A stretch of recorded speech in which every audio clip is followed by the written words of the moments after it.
오늘의 테슬라 소식을 전해드리는 시간입니다. 얼마 전 폭스바겐의 CEO인 허버트 디에즈는 최근 테슬라의 성과에 대해 칭찬하며 이렇게 말했습니다. 테슬라는 5년에서 10년 안에 세계에서 가장 가치 있는 회사가 될 것이다. 여기에는 폭스바겐 CEO의 과거로부터 보인 칭찬과 그리고 인정의 과정이 있어 왔습니다.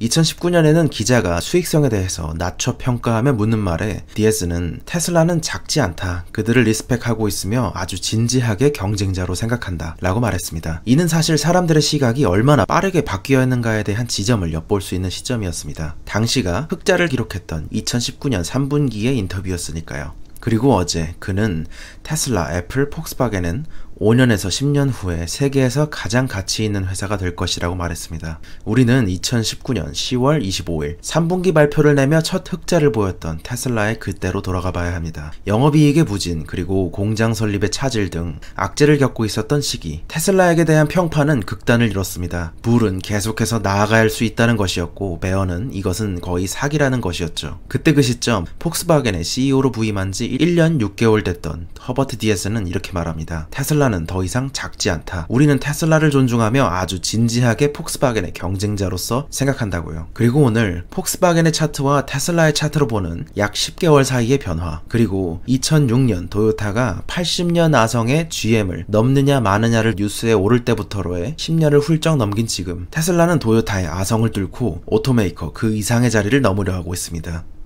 폭스바겐이 말한 바를 조금 더 자세히 보자면 이렇습니다. 테슬라, 애플, 폭스바겐은 5년에서 10년 안에 세계에서 가장 가치 있는 회사가 될 거란 얘기였죠. 많은 분들이 처음부터 아셨을 내용이지만 DS가 말하고 싶었던 내용은 우리는 같이 갈 수 있다, 혹은 테슬라와 양대 모빌리티 기업이 될 수 있다를 말하려고 했을 겁니다. 조금 더 자세히 들어볼까요? 일론 머스크는 많은 이들이 생각지 못한 일을 해냈다. 그리고 이것에 대해서는 전기차로 수익을 낼 수 있다는 것을 보여줬고 지금과 같은 크라이시스에 손실 없이도 헤쳐나갈 수 있는 몇 안 되는 회사이다. 그리고 마지막에 테슬라와 애플 그리고 폭스바겐은 5년에서 10년 사이에 모빌리티 회사로서의 가장 가치 있는 회사가 될 수 있을 거라고 주장을 했죠.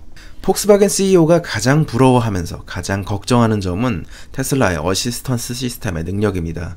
테슬라 오토파일럿 양산형 단계에서 해당 수준의 고퀄리티를 보여주지 못했고 랩에 있는 입장입니다. 그것도 도요타를 제외하고 기존의 오토메이커들 중 2위의 기업인 폭스바겐이 말하는 것이기에 꽤 많은 의미를 함축하고 있다고 생각합니다. 지금의 그 어떤 회사도 OTA나 테슬라의 오토파일럿 같은 시스템을 양산형 단계에서 구성하기 쉽지 않다는 것이겠죠.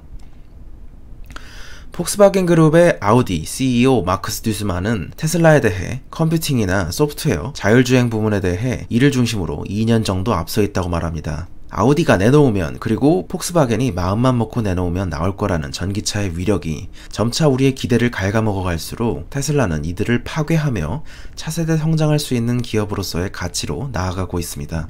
아우디가 내놓을, 그리고 폭스바겐의 그룹의 운명을 건 프로젝트 아르테미스. 폭스바겐 그룹은 전체 브랜드에서 통합적으로 사용될 자체 OS를 개발하고 있고 이러한 OS는 아우디의 차세대 전기차를 책임질 프로젝트 아르테미스의 라인업에 적용될 예정입니다. 마르쿠스 듀스만은 이에 대해 아우디는 프리미엄 브랜드로서 특별한 책임을 진다. 많은 고객에 있어 프리미엄이란 완벽한 디지털 기술을 통해서 정의되기 때문이라고 말했습니다. 미래의 선구적 모델을 개발하라는 명 아래 폭스바겐 내 자율주행 부분 담당이던 알렉세이 칭거를 임명하는 등 빠른 행보를 보여주고 있지만 그럼에도 불구하고 이들의 비전은 빠르면 2024년부터 보여질 예정입니다. 2년쯤 따던 그들의 포부와 그리고 2024년 사이의 차이는 우리로 하여금 꽤 많은 것을 느끼게 합니다. 그 와중에 자동차의 명가 독일의 심장에 기가 베를린은 빠르게 지어지고 있습니다. 모래를 쌓고 파운데이션 작업을 하고 필러를 세우고 크레인을 증축하는 등 굉장히 빠른 속도의 건설을 보이고 있는데요. 기둥이 세워진 것, 그리고 기반 작업을 맞춰가는 것을 보면 꽤 장관이라고 할 수 있습니다. 이는 기가 상하이에서 보여줬던 건설 속도처럼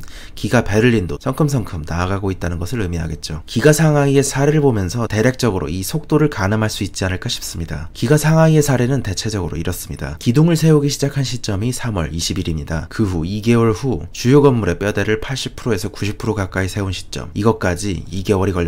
속도전으로 밀어붙이는 추진력을 보면서 어마어마하다고 느꼈었는데요. 그 후 4개월 후 생산 장비를 집어넣고 최적화가 끝난 후 9월 23일 모델3의 파일럿 생산이 나오고 3개월 후쯤에는 본격적으로 첫 번째 차량 인도를 시작으로 기가 상하이의 시대가 열립니다. 전기차로 나아가려는 중국의 한가운데 가장 발전된 기업에 가장 발전된 상하이에 기가 상하이를 세운 것이죠. 또한 이러한 하면 된다는 마인드는 2018년 모델 3의 프로덕트 라인 램프업 당시에 텐트로 뚝딱뚝딱 지어서 가동해버리는 모습을 보여줬습니다. 모델 Y의 생산 라인도 거의 열흘 만에 지어버린 모습을 보였죠. 하면 된다는 마인드 그리고 이 추진력 자체가 대단하다고 평할 수 있겠죠. 괴짜로 불리던 사나이 그리고 마이너의 시대를 건너 S&P 500을 앞두기까지 대내외적으로 사람을 이끄는 팬덤을 가진 이가 되었습니다. 이는 최근에 분기 발표 전에 임직원의 날처럼 직원들과 그 가족을 모두 초청해서 축하하는 시간을 가진 바 있죠. 이제 그는 7월 1일 기준 압도적인 세계 1위의 오토메이커의 수장이 되었고 그리고 이에 대해 머스크는 이렇게 말하죠.